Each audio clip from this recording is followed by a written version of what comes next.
Hello, how are you? Hope you are good. Welcome back to the Gomak. Welcome back to the Gomak. Thank you for the support this far. Welcome and join the team, guys. So let us today learn a new stitch. You're going to learn a new stitch.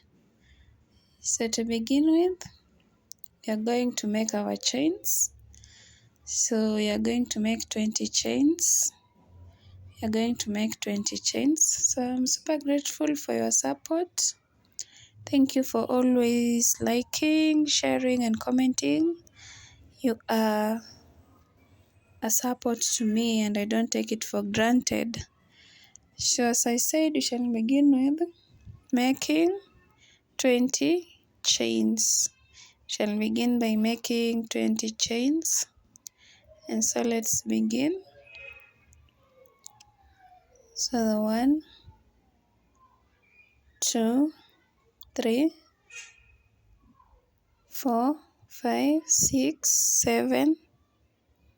So you continue until you have around 20 chains. Continue until you have around 20 chains. So those are my 21 chains.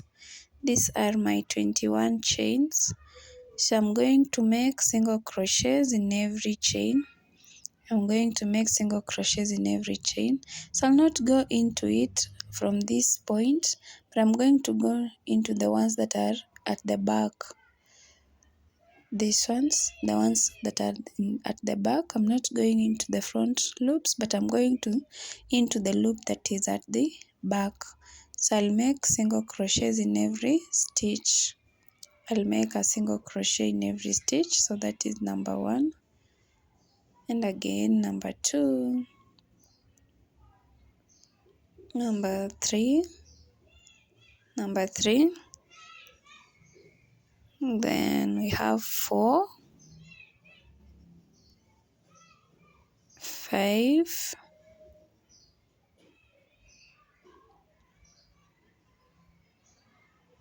then this is the 6th, 6. So I already have my first row, a row of single crochet. So we chain 1 and turn our work. We chain 1 and turn our work. So the first one does not count as a stitch. So I'm going to make a single crochet in the same space, but through both loops to make now the first stitch. So that makes my first stitch. So instead of going into the back loop, I'm going to go into the front loop. The front loop, you realize you have 2 loops. You have the back, we have the front. So back and front. So I'm going to go into the front loop.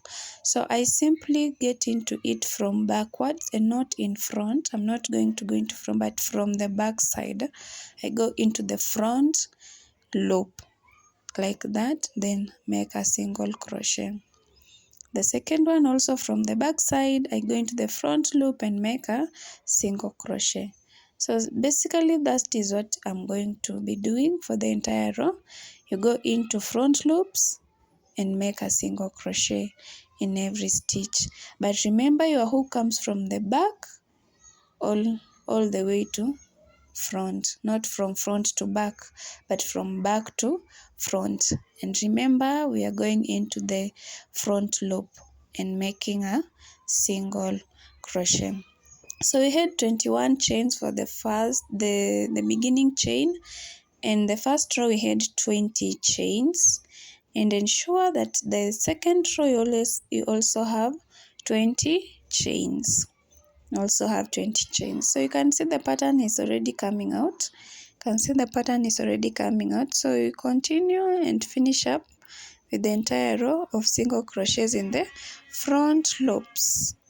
So the trick here is the hook direction. So it is from back to front and you go into the front loop. So that is the end of my second row.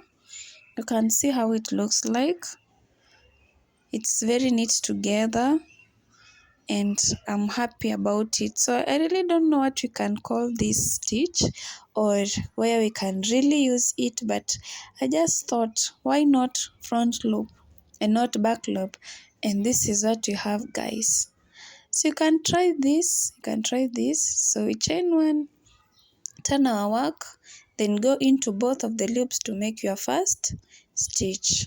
Then the rest of the stitches, you go into the front loops. You go into the front loops. So that is our first stitch. That is our first stitch. So the rest of the stitches, you're going to go into them and make a single crochet. We are going into the front loops only to make a single crochet, and the hook direction is from back to front, like that, back to front. Good. And we make a single crochet. So basically that is the new stitch that I just discovered this day. Talk to me in the comment section. Tell me what we can give or which name we can use to call the stitch. Actually, I'm thinking about front loop single crochet stitch, but it doesn't just add up. So tell me which name we can call this stitch, and in which platforms, or in which styles, or where can we really use it. So I'm at the end of my row. I'm only remaining with one stitch. So I'm going to go into both loops at the end of it. So remember, the beginning, go into both loops, and also at the end you go into both loops to close your row. So that is my end of row 3. Just look how pretty it looks like. We chain 1 and turn our work as obvious. So I'm going to make a numerous number of rows, guys, and then I'll come back to show you how it will be looking like. I'm going to make a number of rows. So that is my final result. So you can see how it looks like.